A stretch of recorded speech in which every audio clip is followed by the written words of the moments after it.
ETF index mutual funds నేర్చుకుని stock మార్కెట్లో రాణించాలనుకుంటున్నారా? వెంటనే ఈ నెంబర్కి కాల్ చేయండి. హలో నమస్తే, వెల్కమ్ టు సుమన్ టీవీ. ప్రస్తుతం మనతో పాటు motivational speaker and personality development coach Ram మెట్టు గారు ఉన్నారు. వీరితో ఈరోజు కొన్ని విషయాల గురించి మనం డిస్కస్ చేద్దాం. హలో అండి రామ్ గారు, నమస్తే. హాయ్ అండి, నమస్తే. సో యాక్చువల్లీ మనకి నార్మల్గా పెళ్ళైన తర్వాత ఇది లేదనో అది లేదనో చాలా కంప్లైంట్స్ ఆపోజిట్ పర్సన్స్ నుంచి వింటూ ఉంటాం. మెయిన్లీ ఆడవాళ్ళ దగ్గర నుంచి నన్ను అర్థం చేసుకోవట్లేదనో, లేదంటే నాకు కావాల్సిన నీడ్స్ లేదనో, and that is leading to like అన్ని వేరే ఇంకా సర్కిల్ తన చుట్టూ ఉన్న సర్కమ్స్టాన్సెస్ మీద కూడా అది ఎఫెక్ట్ చూపిస్తూ ఉంటుంది యాక్చువల్లీ. సో నా క్వశ్చన్ ఏంటంటే, అసలు పెళ్ళైన తర్వాత వాట్ డస్ అంటే ఒక భార్య ఒక హస్బెండ్ నుంచి ఏం ఎక్స్పెక్ట్ చేస్తుంది అసలు? షూర్ అండి. So there are many things అండి దట్ మ్యాన్ విమెన్ నుంచి ఎక్స్పెక్ట్ చేస్తారు అండ్ విమెన్ మ్యాన్ నుంచి కూడా ఎక్స్పెక్ట్ చేస్తుంటారు, ఎస్పెషలీ వైఫ్ అండ్ హస్బెండ్ రిలేషన్లో. So let us focus on what women expects first, because generally ఏంటంటే if you take care of women in the entire family, ఆ family మొత్తం ఏంటంటే like the relationships కానివ్వండి, లేకపోతే the progress in the family, ఇవన్నీ కూడా next లెవెల్లో ఉంటాయి అనమాట. సో విమెన్ కి ప్రైమ్ ఇంపార్టెన్స్ ఇవ్వడం ఇంపార్టెంట్ కాబట్టి let us talk about the expectations of wife. So first of all, most important thing that she expects is care and love andi. That is the very first thing that she expects. So general ga entante అబ్బాయిలకి అది అలవాటు ఉండదు. Like you know right from the చిన్నప్పటి నుంచి చెప్పాలి అని అంటే, నువ్వు తిన్నావా, ఇప్పుడు సపోజ్ వాళ్ళ పేరెంట్స్ ఎక్కడికైనా వెళ్ళారనుకోండి, ఊరికి వెళ్ళారు అట్లా ఉన్నా, సో రీచ్ అయ్యావా, లేకపోతే మీరు తిన్నారా, ఇవన్నీ వీళ్ళు ఫోన్ చేసి అడిగేది జనరల్ గా అబ్బాయిలకి తక్కువ ఉంటుంది. కానీ ఇదేమవుతుందంటే పెళ్ళైన తర్వాత సేమ్ థింగ్ ఇప్పుడు వైఫ్ తోటి అయింది అనుకోండి. సపోజ్ వైఫ్ పుట్టింటికి వెళ్ళింది, లేదంటే ఎక్కడికి వెళ్ళింది, ఇప్పుడు హస్బెండ్ ఫోన్ చేసి అడగట్లేదని దిగులు పడతా ఉంటారు తను. లైక్ అంటే ఏంటి, నా మీద కన్సర్న్ లేదా, నా మీద కేర్ లేదా అనేసి. సో మీకు కన్సర్న్ కేర్ ఉండొచ్చు, బట్ అది చూపియాలి అంటే the very first thing that you have to do is you have to put it in to the action. So మనం ఏంటంటే ఫస్ట్ ఆఫ్ ఆల్ వాళ్ళు ఎక్స్పెక్ట్ చేసే ఈ కేర్, లవ్ అండ్ అఫెక్షన్ ఏదైతే ఉందో that should be at the right place. That is the first thing. Second thing that she expects is understanding. So జనరల్గా ఏమవుతుంది అని అంటే, ఈ నన్ను అర్థం చేసుకునే వాళ్ళు కావాలి అనేది విమెన్కి చాలా ఉంటుందండి. And very few women are lucky enough to get husbands who are understanding enough. Exactly. So generally ఏమవుతుంది అని అంటే కైండ్ ఆఫ్ పర్స్పెక్టివ్స్ ఇవి పెట్టేసుకుంటూ ఉంటారు, లేదంటే కొన్ని రోడ్ బ్లాక్స్, మెంటల్ బ్లాక్స్ పెట్టుకుంటారు మెన్. దానివల్ల ఏమవుతుందంటే even if women wants to do something, దాన్ని వాళ్ళు అర్థం చేసుకోలేరు అనమాట. ఫర్ ఎగ్జాంపుల్ ఇప్పుడు ఒక విమెన్కి ఆస్పిరేషన్ ఉండొచ్చు, like she wants to be so like you know ఏదైనా డెసిగ్నేషన్ చేయాలి అనేసి, లేకపోతే ఏదైనా కోర్స్ నేర్చుకోవాలి, ఏదైనా ప్రొఫెషన్లో ఎక్సెల్ అవ్వాలనుకుంటున్నాం. సో ఇలాంటి విషెస్ తనకి ఉండొచ్చు. A man should understand this. So ఆ హస్బెండ్ అండర్స్టాండ్ చేసుకొని దానికి కరెక్ట్గా సపోర్ట్ అనేది మ్యాన్ ఇవ్వగలిగితే that wife will be very happy.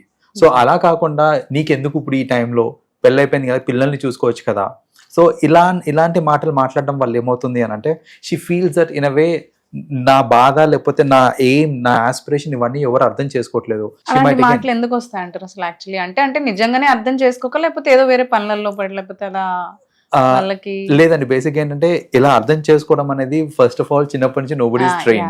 So ఈ ట్రైనింగ్ లేకపోవడం వల్ల జనరలీ ఏంటంటే parents should take active involvement in it. ఇప్పుడు మనం ఏంటంటే నేర్చుకునేది మన తరతరాల ఎల్డర్స్ నుంచి నేర్చుకుంటా ఉంటాం మనము. సో జనరల్గా మనం చూసింది ఏంటంటే, మన ఉన్న సర్కిల్లో ఇప్పుడు suppose my wife says that you know I want to try something really new, నేను ఒక రెస్టారెంట్ బిజినెస్ పెడదాం అనుకుంటున్నాను or whatever it is. Immediately నాకు వచ్చేది ఏంటంటే, ఒక అమ్మాయి నువ్వు హ్యాండిల్ చేయగలుగుతావా ఒక్కదానివే, రైట్? ప్లస్ నా సపోర్ట్ ఉండాల్సి వస్తుందేమో. నా సపోర్ట్ లేకుండా అంటే ఇన్ టర్మ్స్ ఆఫ్ వర్క్ లో నా సపోర్ట్ లేకుండా నువ్వు చేయడం కష్టమేమో. నలుగురు ఏమైనా అంటారేమో. సి రెస్టారెంట్ అంటే it's kind of public forum అది. So you get expose to lot of people. సో నలుగురు ఏమైనా అనుకుంటారేమో. ఇవన్నీ ఆలోచించి వదిలే ఏం చేస్తావు అని ఒక మాట అనేస్తారు, ఎక్స్ప్లెయిన్ చేయరు. దట్ యునో నలుగురు యూనో ఇట్స్ పబ్లిక్ ఫోరం, నలుగురు నాలుగు మాటలు అంటారు, లేకపోతే ఇది అనుకుంటారు. ఇవన్నీ ఆలోచించి ఏంటంటే నో అని డైరెక్ట్ గా అప్ ఫ్రంట్ చెప్పేస్తారే తప్ప, డిస్కస్ చేసుకుంటేనే కదా సొల్యూషన్ తెలుస్తుంది. What if she's capable enough that you know public ని హ్యాండిల్ చేసే కెపాసిటీ తనకు ఉంది, తనకి she's having some unique talent, దాంతో they can actually make millions of money. So ఇవన్నీ ఆలోచించకుండా ఎవరేమనుకుంటారో, నలుగురేమనుకుంటారో, లేకపోతే వాళ్ళ ఒక పొసెసివ్నెస్ ఏంటంటే నా వైఫ్ ని అందరూ చూడకూడదు, పబ్లిక్ ఇంకోలాగా చూస్తారేమో ఇలాంటి థాట్స్ అన్ని వచ్చి జనరల్ గా అర్థం చేసుకోరు. That's an other thing. And most important factor అండి, జనరల్ గా ఎవరు చెప్పుకోరు ఇది, బట్ మోస్ట్ ఇంపార్టెంట్ ఫ్యాక్టర్ ఏంటంటే ఒక అమ్మాయికి పెళ్లి కాక ముందు నుంచి వాళ్ళ ఫ్యామిలీలో ఒక సర్పాసింగ్ అనేది అవుతూ ఉంటుంది అన్నమాట. అది ఆ సపరేషన్ ఎలా ఉంటుందంటే చిన్న చిన్న వాటి కూడా, అమ్మ నేను మా ఫ్రెండ్స్ తోటి కలిసి ట్రిప్కి వెళ్ళాలా అని అడిగితే నువ్వు పెళ్ళైనాక మీ హస్బెండ్ తోటి ఏమన్నా చేసుకోమా, పెళ్లి కాక ముందు ట్రిపుల్కి పోవాకు. అమ్మ నేను చిన్న టాటూ వేసుకోవాలా ఇక్కడ అని అంటే పెళ్ళైనాక మీ ఆయన ఒప్పుకుంటే వేసుకోమా, నువ్వు ముందే వేసుకోకూడదు.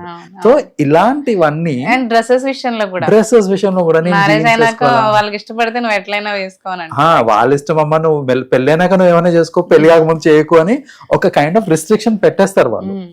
పెట్టిన తర్వాత ఇక్కడ ఏమవుతుందంటే నా ఇన్ అ వే విమెన్ కి ఎక్స్పెక్టేషన్ పెరిగిపోతూ ఉంటది. ఏంటంటే అంటే పెళ్ళైన తర్వాత నేను నాకు ఇష్టం వచ్చిన డ్రెస్ వేసుకోవచ్చు, నేను ఇష్టం వచ్చిన టాటూలు వేసుకోవచ్చు, ఇవన్నీ చేసుకోవచ్చు అనే ఒక కైండ్ ఆఫ్ ఇది పెరిగిపోతుంది, ఫీలింగ్ పెరిగిపోతుంది. బట్ ఆఫ్టర్ దాట్ ఒకవేళ హస్బెండ్ కి అది నచ్చలేదు, లేకపోతే హస్బెండ్ వద్దు అన్నాడు అనుకోండి, that will again lead to depression.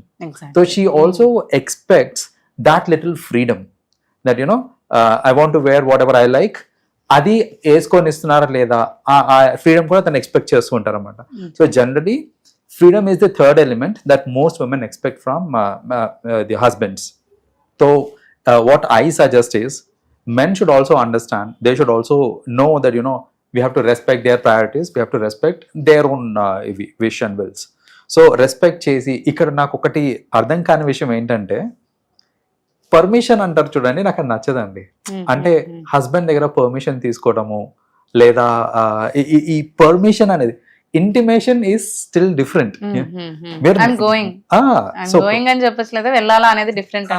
నేను సో పర్పస్ కి వెళ్తున్నాను, మా ఫ్రెండ్స్ తోటి వెళ్తున్నాను, సో ప్లేస్ కి వెళ్తున్నాను, ఈ డేట్ టు ఈ డేట్స్ కన్వీనియంటా, ఇది ఓకే కదా అని అడుగుతాం వేరు, నేను వెళ్ళొచ్చా అని అడగడం వేరు. So somehow this is hard wired in families.